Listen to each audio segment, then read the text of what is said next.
Hello everyone, I'm Stephen West, this is Philosophize This. At a certain point, blindly following society, not thinking for yourself, and instead just conforming to somebody else's opinions, at a certain point that becomes an act of cowardice to Emerson. But again, hold on there, Ralph. Another objection. What, am I supposed to never agree with anything anyone says about the world? What if I'm listening to someone talk about the way the world is, and it just genuinely resonates with me? My individual personality agrees with their individual personality. Is that so hard to imagine? I think Emerson would say it's not hard to imagine. The point here is to remain true to yourself, to not need society or other people to tell you how you should be feeling. And only you can know if that's what's going on in your head in each particular instance there. But just consider this. If you're somebody that falls strongly into one particular social camp or another, I think he'd just say, beware of the convenience of staying in that position. How convenient that all your moral intuitions correspond with Christianity if you're a Christian. How convenient that your politics matches up perfectly with a certain group of people that have a certain letter next to their name.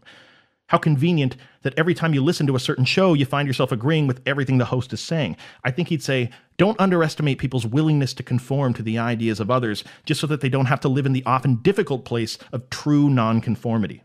The feel of Emerson's writing during this section of the essay, it's like he thinks it's a tragedy when people conform to outside opinions. And he says it's a tragedy for two reasons. The first reason is that when you conform to any way of thinking, your friends, your family, and everybody that you care about never actually get to witness who you truly are. He says this person who doesn't think for themselves is so terrified of thinking the wrong thing, embarrassing themselves, upsetting the people around them, that the only person their friends and family ever get to know is just some collection of pre-approved talking points. Think of the cost a person has to pay simply for the privilege of feeling accepted by the mob. The second reason it's a tragedy to conform to society is because, as he says, just think of all the wasted time there.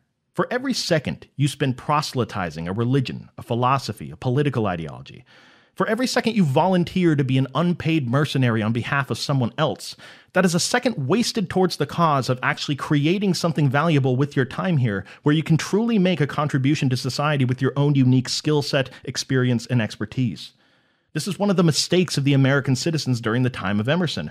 Most of them are sitting around, really angry about the issues that bother them, all the social injustice, wanting things to change, but just sitting around waiting for some external force or dogma to come along to solve all the problems for them.